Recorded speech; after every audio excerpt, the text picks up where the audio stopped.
Atenção! Começa agora uma teleaula de língua portuguesa do ensino fundamental. Você vai assistir a teleaula de número 69. Bons estudos!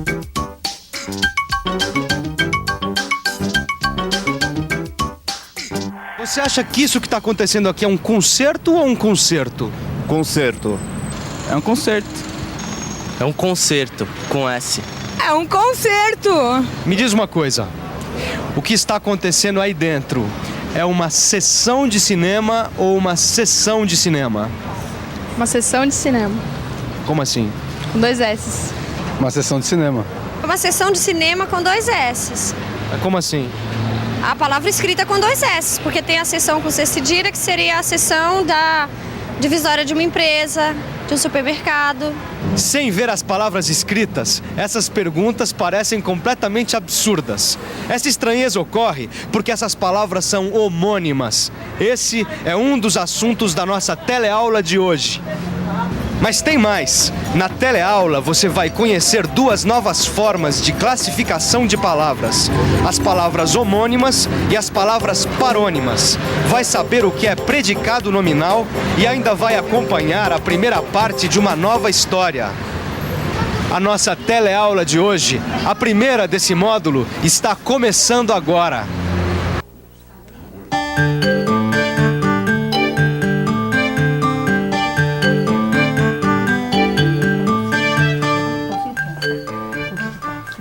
Hoje a gente vai começar uma nova história. Só que por enquanto, a gente só sabe uma coisa: o nome do nosso personagem, Eustáquio. A gente ainda não sabe nada sobre ele. Nenhuma característica, nenhuma qualidade, nada. Vocês repararam numa coisa? Essa história de a gente só saber que o nosso personagem chama Eustáquio me lembra um dos assuntos da nossa teleaula de hoje. O predicado nominal. É isso mesmo. O que falta na nossa história é o predicado nominal. Acho que eu sei o que o Alencar está querendo dizer. O predicado nominal é um tipo de predicado que apresenta a característica do sujeito. E é o que está faltando justamente pra gente, saber as características do Eustáquio. É isso aí. Saber como é Eustáquio, o predicado nominal do nosso sujeito, Eustáquio. Mas eu acho que antes da gente falar mais no predicado nominal, a gente deveria pensar no Eustáquio mesmo. Tá legal, vamos lá. Já sei. Eustáquio é um jovem entregador que dirige sua Kombi diariamente para cima e para baixo, entregando mercadorias.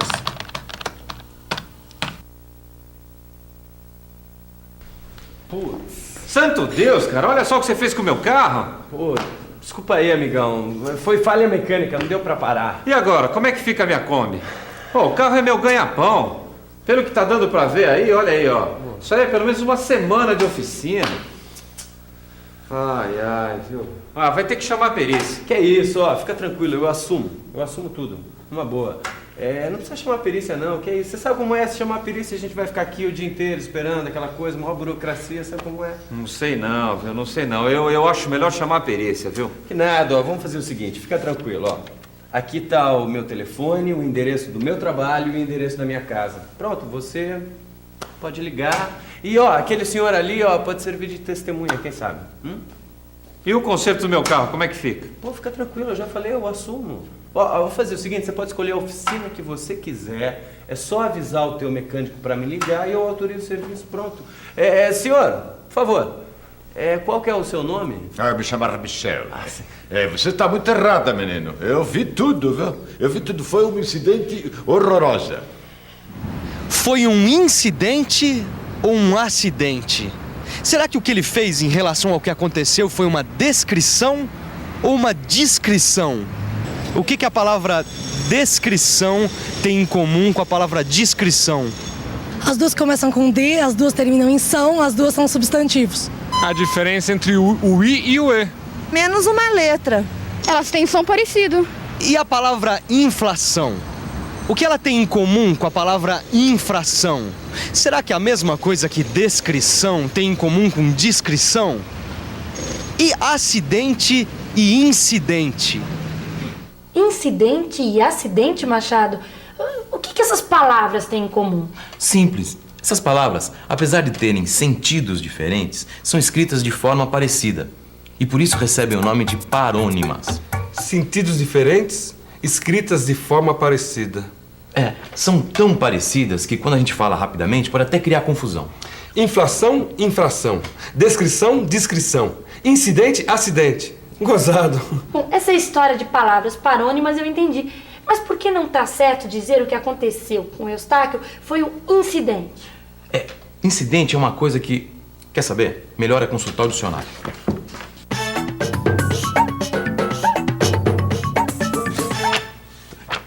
Tá aqui.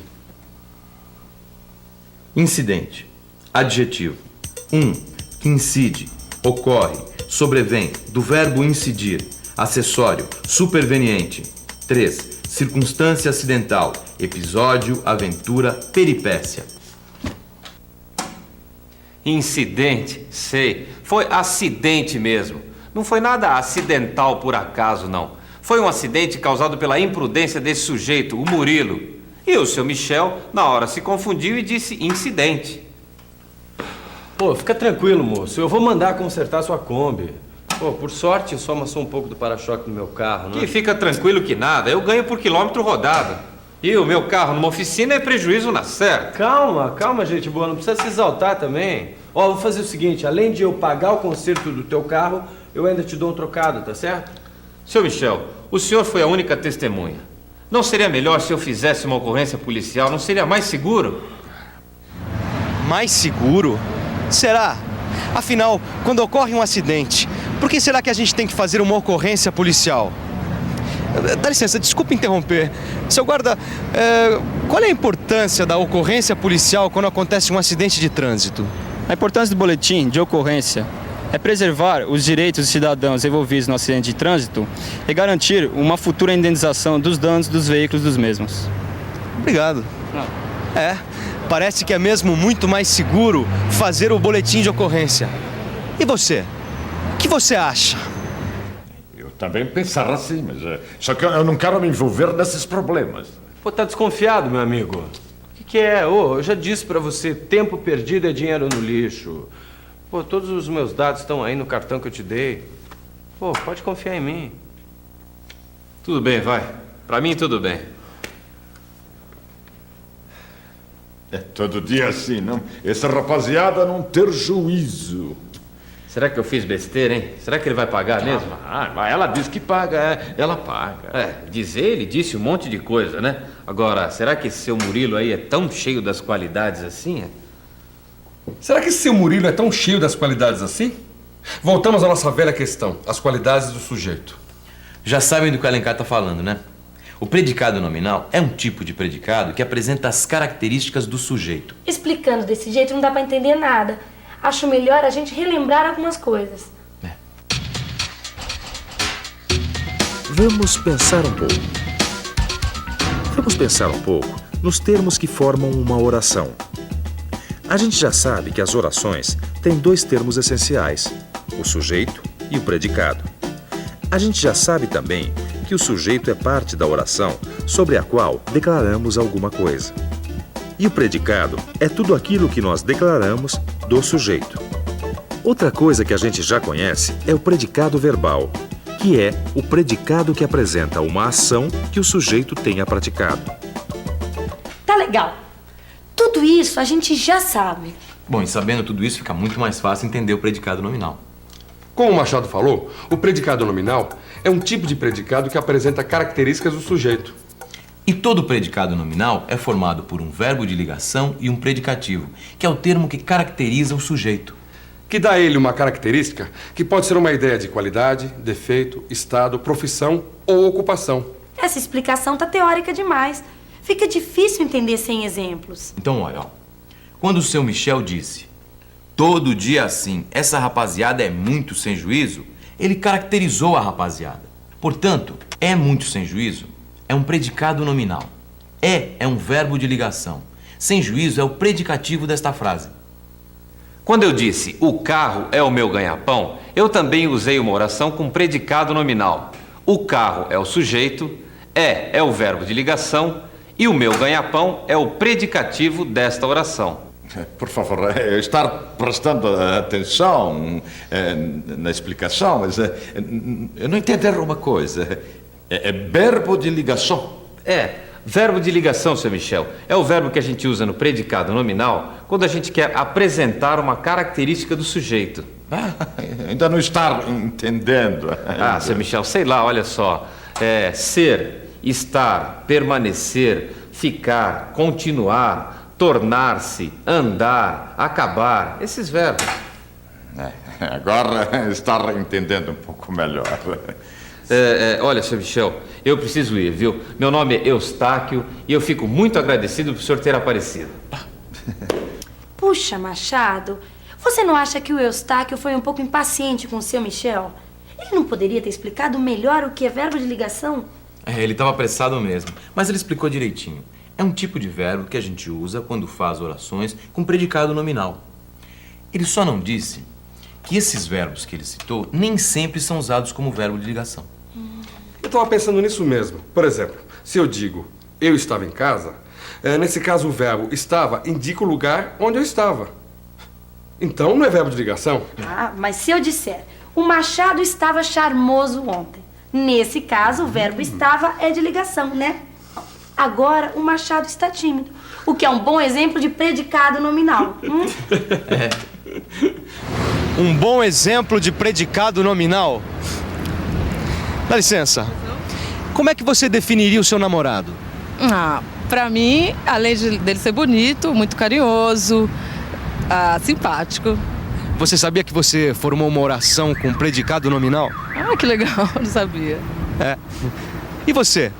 Como é que você faria uma frase com predicado nominal, definindo as características de um amigo ou de uma amiga? A esposa do seu Michel apareceu. Uma senhora muito distinta. Jesus, machucou meu filho. Quer um copo de água? Não, obrigado, eu estou bem. Bem, eu preciso ir para a oficina, viu? Quanto mais cedo eles começarem o concerto, menor vai ser o rombo. De qualquer forma, muito obrigado, viu? Até logo. Você viu tudo, Michel? Eu vi tudinho. A rapaz veio devagarinho, mas a outra veio desrespeita sinal como uma doida. Aí tá aí a prejuíza. Não, mas vamos, o que interessa é que temos que abrir lojinha, tá na hora.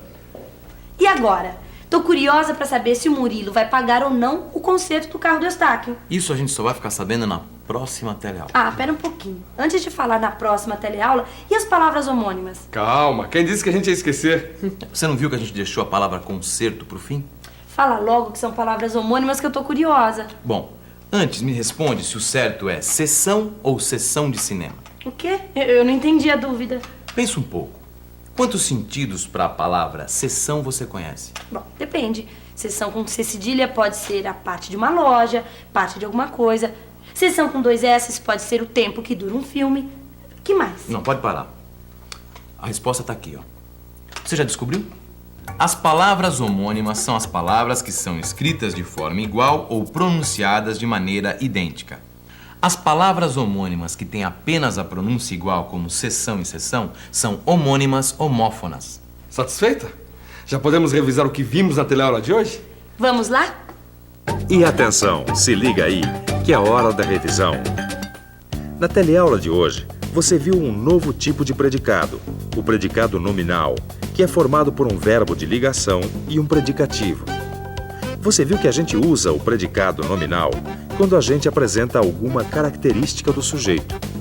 Viu que as palavras parônimas são aquelas palavras que são escritas de forma parecida, mas que têm sentidos diferentes.